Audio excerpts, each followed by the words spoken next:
रखिए कि मोदी अमित शाह के बाप की भी ताकत नहीं है कि हिंदुस्तान से एक मुसलमान को निकाल के दिखा सके। डरने की जरूरत नहीं है। मैं सिर्फ यहां इस मंच पे नहीं बोल रहा हूं। अगर आप लोगों की दुआ, आप लोगों का साथ और आशीर्वाद मिला तो मैं यकीन के साथ कहता हूं कि पार्लियामेंट के अंदर भी मोदी के आंख में आंख डाल के उसके 56 इंच के छाती के सामने भी यही बात डंके के चोट में बोल के आऊंगा कि मैं हिंदुस्तान का मुसलमान हूं। और एक हिंदुस्तान का मुसलमान जो देश में है वो उसको पूरा हक मिला हुआ है देश के संविधान से कि वो अपना मजहब अपने तरीके से मनाएगा। उसको रोकने के लिए हिंदू ताकत क्यों है? ये विक्टर की ताकत नहीं है, क्योंकि जानता है कि एक विक्टर अगर खड़ा हुआ तो उसके पीछे हजारों विक्टर खड़ा हो जाएगा, इसीलिए वो डरता है। तो ये ताकत आपकी है और बार बार मैं इस बात को आपको दोहरा के ये बताने की कोशिश करता हूं, ये यकीन दिलाने की कोशिश करता हूं कि ताकत आपके अंदर छुपी हुई है।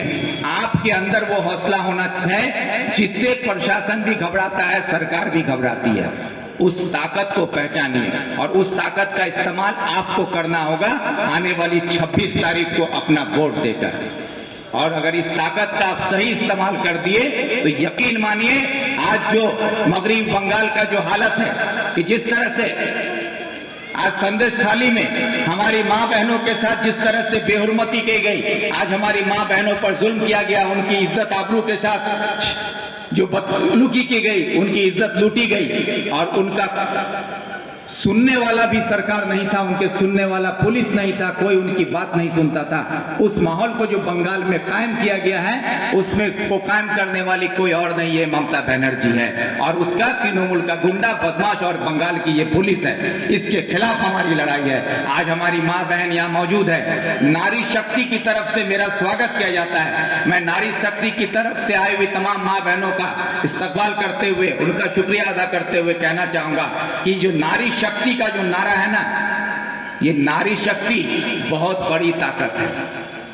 तो इस नारी शक्ति का सम्मान करना हम सबकी जिम्मेदारी है, उनको हक दिलाना हमारी जिम्मेदारी है। लेकिन अफसोस बंगाल की मुख्यमंत्री भी एक नारी हैं और बंगाल में आज नारियों को सम्मान नहीं मिलता है। बंगाल में नारी आज अपमानित होती है, आज उनकी इज्जत आबरू लूटी जा रही है। लूटने वाला भी कोई और नहीं, तृणमूल का या तो नेता है, या तो तृणमूल का गुंडा है, या तो तृणमूल का पुलिस है, यही कर रहा है। इसके खिलाफ हमारी लड़ाई। इसलिए आप लोगों से मैं कहना चाहता हूं, मैं जानता हूं, मुझे खबर मिली कि जब मैं इस्लामपुर आ रहा था मुझे कई जगह से फोन आया, आग डिमटी कुंती से मेरे पास फोन आया, मेरे पास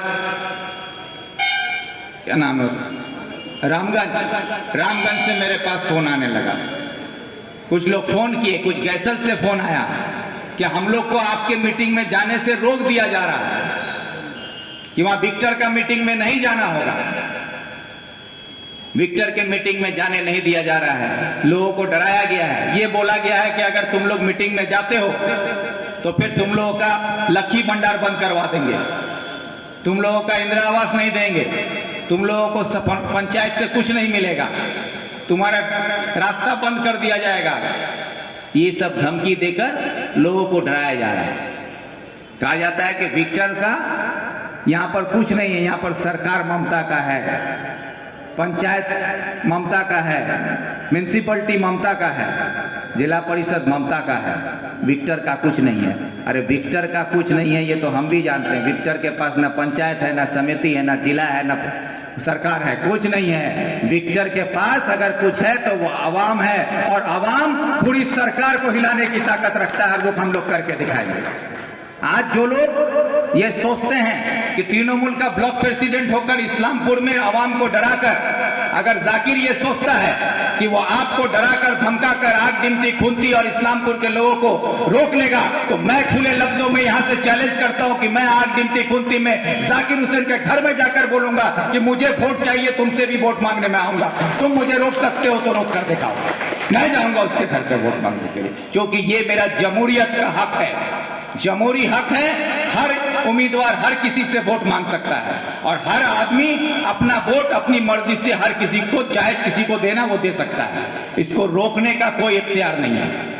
आज आवाम को डरा रहे हैं, आज सरकार आपकी सब कुछ आपका, फिर भी आप डरे हुए हैं। अरे शर्म आना चाहिए तृणमूल के नेताओं को कि आज तृणमूल सरकार में है, ममता बनर्जी मुख्यमंत्री हैं, आपके पास जिला परिषद है, आपके पास म्युनिसिपैलिटी है, आपके पास पंचायत है, आपका विधायक है, आपका मंत्री है, सब कुछ होने के बावजूद तृणमूल रायगंज लोकसभा में एक भी तृणमूल का नेता नहीं मिला जिसको लोकसभा का उम्मीदवार खड़ा कर सके। इसलिए बीजेपी का उम्मीदवार को भाड़ा में लाके तृणमूल का उम्मीदवार बनाया गया है।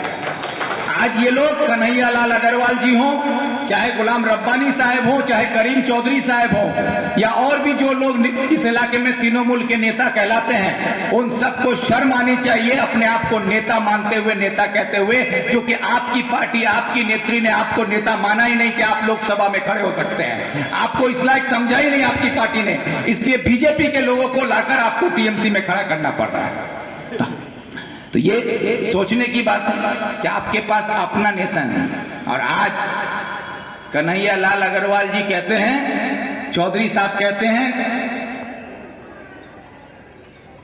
कृष्ण कल्याणी जी को साथ में लेकर कि तृणमूल का वोट कृष्ण कल्याणी को देना होगा।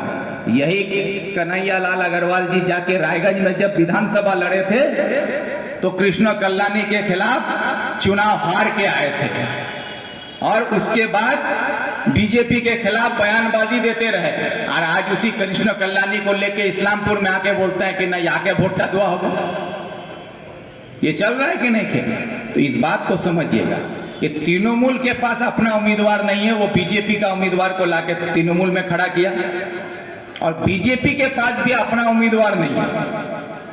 बीजेपी तृणमूल का कलियागंज में जो म्युनिसिपैलिटी के प्रेसिडेंट चेयरमैन थे कार्तिक पॉल, उनको लाके बीजेपी से टिकट दिया है। तो हम लोग सूरजापुरी आदमी हैं, तो हम लोग का सूरजापुरी की हो जब हमरा बेटी बिलाची तो मोर बेटी तोर घर, तोर बेटी मोर घर, हमरा गोल्टा करछी ना, गोल्टा बोलछी ना, तो वही तृणमूल और बीजेपी अभी गोल्टा करछे, यार बेटी वार घर, वार बेटी यार घर, तो एक गोल्टा का खेल चल रहा है इन लोगों का। तो इसलिए जो तृणमूल है वही बीजेपी है, जो बीजेपी है वही तृणमूल है। तो तृणमूल और बीजेपी में कोई फर्क नहीं है, इसलिए इस बात को समझिएगा। आज कन्हैया लाल अग्रवाल जी से मैं सवाल करता हूं इस मंच पे खड़ा होकर, आज इस मीटिंग का परमिशन भी इस्लामपुर म्युनिसिपैलिटी की तरफ से हम लोगों को मिला है। मैं म्युनिसिपैलिटी के चेयरमैन के हैसियत से कन्हैया लाल जी से सवाल करता हूं, आप तृणमूल के जिला प्रेसिडेंट हैं, आप यहां से तृणमूल का लीडरशिप देते हैं, आप म्युनिसिपैलिटी के चेयरमैन हैं, आपका सरकार है, आपकी मुख्यमंत्री हैं, फिर भी आज इस्लामपुर में एक ही कॉलेज है, उसमें 12,000 से ज्यादा स्टूडेंट हैं। एक कॉलेज, शायद ऐसा नमूना देखने को आपको हिंदुस्तान में शायद नहीं मिलेगा कि एक कॉलेज में 12,000 स्टूडेंट रजिस्टर्ड हो, और 12,000 स्टूडेंट को एक कॉलेज में पढ़ाना क्या मुमकिन है? आज इस्लामपुर में दूसरा कॉलेज का जिम्मेदारी सरकार की नहीं है। आज आप सरकार में हैं, आपके पास एमएलए है, आपके पास मंत्री है, आप खुद चेयरमैन हैं, आप जिला प्रेसिडेंट हैं, आपकी मुख्यमंत्री है, तो इस्लामपुर में दूसरा कॉलेज क्यों नहीं बना? इसका जवाब क्या कन्हैया लाल अग्रवाल नहीं देंगे? इसका जवाब करीम चौधरी साहब नहीं देंगे? इसका जवाब गुलाम रब्बानी साहब नहीं देंगे? क्या हमारे बच्चों को जिस तरह से बोड़े में आलू प्याज को ठूसा जाता है, उस तरह से कॉलेज में हमारे बच्चों को ठूस दिया जाता है कि एक क्लास में जहां 40 बच्चों का बैठने का जगह है वहां 600 बच्चों को बैठाया जाए? तो ये हमारा सवाल नहीं है, इसके लिए क्या हम आज आवाज नहीं उठाएंगे?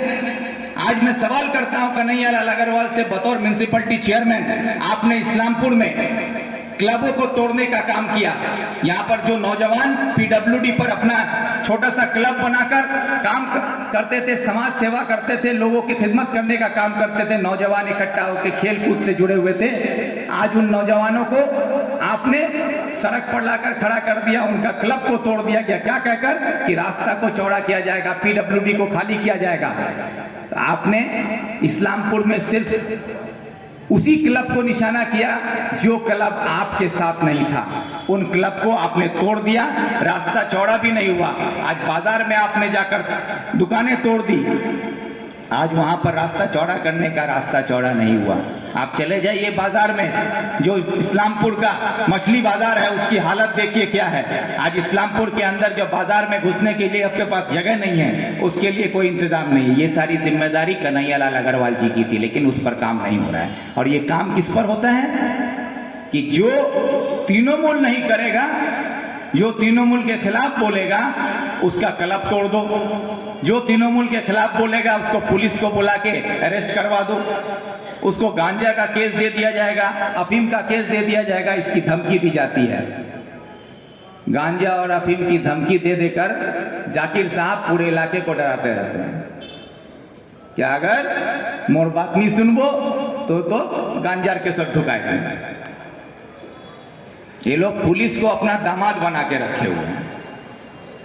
जो पुलिस को जो बोलेंगे दामाद वही सुनेगा।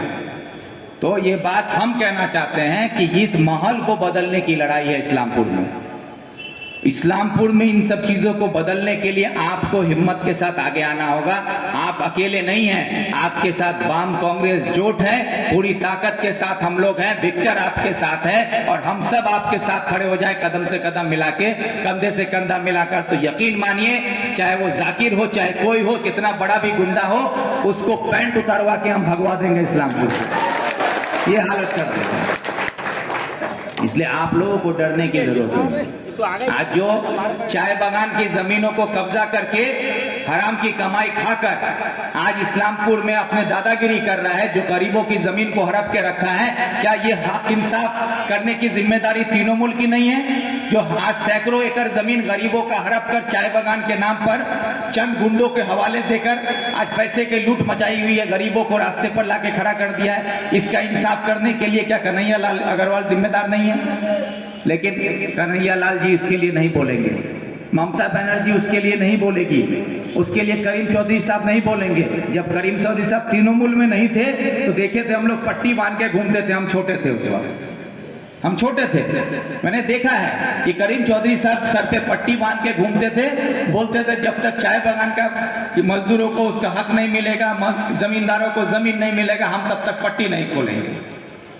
बुद्धदेव भट्टाचार्य वामफ्रंट के मुख्यमंत्री थे, उन्होंने उनसे रिक्वेस्ट करके पट्टी खुलवाया था कि आपको इंसाफ मिलेगा। उसके बाद पट्टी खोला गया। लेकिन आज आपकी सरकार है, ममता बनर्जी आपकी मुख्यमंत्री है, आज भी जमीन पर कब्जा माफियाओं का है, आज भी गरीब को उसका हक नहीं मिला है, आज भी मजदूर को उसका हक नहीं मिला है, जमींदारों को जमीन नहीं मिली है। तो करीम चौधरी साहब आज कमर में पट्टा बांध के क्यों नहीं घूम रहे हैं? ये मेरा सवाल है। आज क्यों नहीं आप आवाज उठा रहे हैं? क्योंकि सरकार आपकी है, ममता बनर्जी आपकी है, आप इसीलिए आज खामोश बने हुए हैं। आप सिर्फ अपने आप को विद्रोही एमएलए का घोषणा करके गोल घर में बैठे रहते हैं। गोल घर में बैठ के विद्रोह नहीं होगा। विद्रोह करना है तो रास्ते पे आना होगा, विद्रोह करना है तो सड़क पे उतरना होगा। ये विद्रोह का नाटक करके आवाम को बेवकूफ और नहीं बना सकते।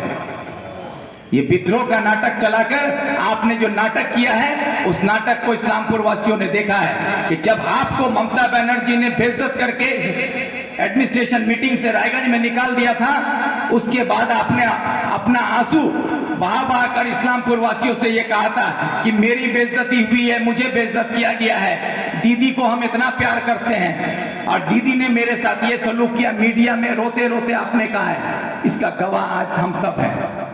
लेकिन आज आपके साथ हमने हमदर्दी दिखाई, आपके लिए हम लोगों ने आवाज उठाई थी।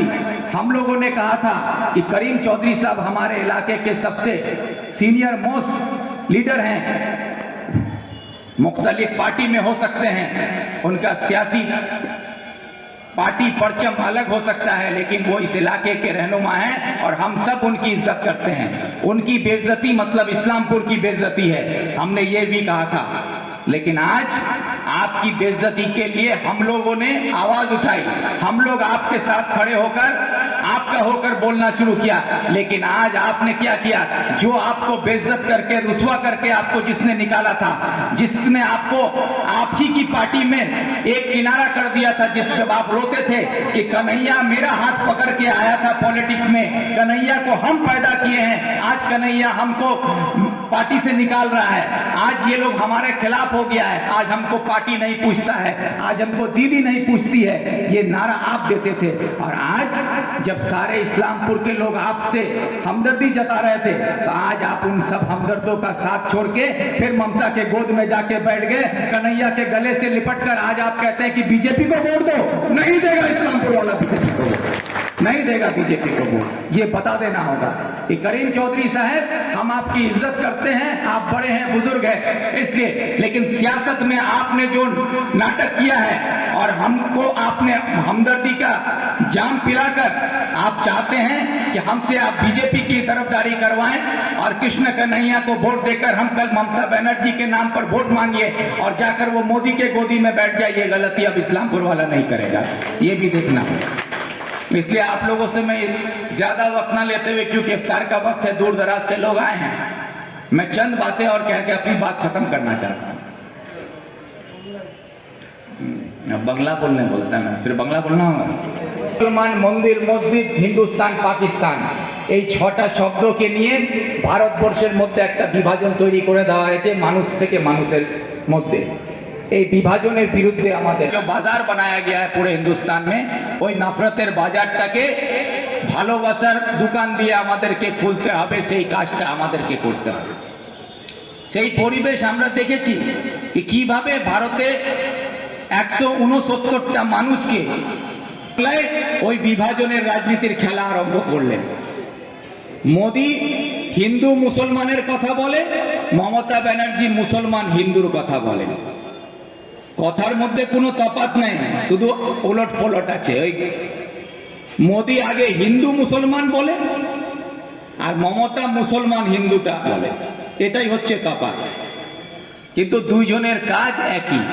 মমতা ব্যানার্জি মোদির ভয় দেখিয়ে মুসলমানকে নিজের বাক্সে বন্ধ করে রেখেছে, আর মোদি মুসলমানের ভয় দেখিয়ে হিন্দুদেরকে বাক্সে বন্ধ করে রাখছে। এখানে বিজেপির নারা লাগবে कि मुसलमान जाओ पाकिस्तान, এই নারা দিয়ে এখানে স্লোগান তুলবে। তো আপনারা ভাবুন যে আমাদের 50 কোটির দেশ মুসলমানের যেখানে আছে, আমরা ভারতবর্ষে আমাদেরকে বলা হয় মাইনরিটি। আমি বলছি যে আমরা নিজেকে মাইনরিটি ভাবি বলে মাইনরিটি বলা হয়। আমরা হচ্ছি ভারতবর্ষের দ্বিতীয় বড় শক্তি, दूसरा सबसे बड़ा ताकत हम लोग हैं इस देश का। हम लोगों को माइनॉरिटी का नाम देके सियासत किया जाता है। अगर हिंदुस्तान का बड़ा ताकत वो है, तो दूसरा ताकत हिंदुस्तान का मुसलमान है, इस बात को समझना होगा। तो जो कहता है कि हमको पाकिस्तान भेज देगा, अरे भाई पाकिस्तान का आबादी है 15 करोड़ और हमारा आबादी है 50 करोड़। अगर 50 करोड़ आदमी पाकिस्तान घुस जाएंगे तो वहां पर इमरान खान और प्रधानमंत्री नहीं बनेगा, अली इमरान रम्ज वहां का प्रधानमंत्री बनेगा। इस बात को समझिएगा। तो क्या पाकिस्तान चाहेगा कि हिंदुस्तान का 50 करोड़ मुसलमान को लाके अली इमरान रम्ज को प्रधानमंत्री बनाएगा? चाहेगा? बांग्लादेश चाहेगा? अफगानिस्तान चाहेगा? कोई नहीं चाहेगा।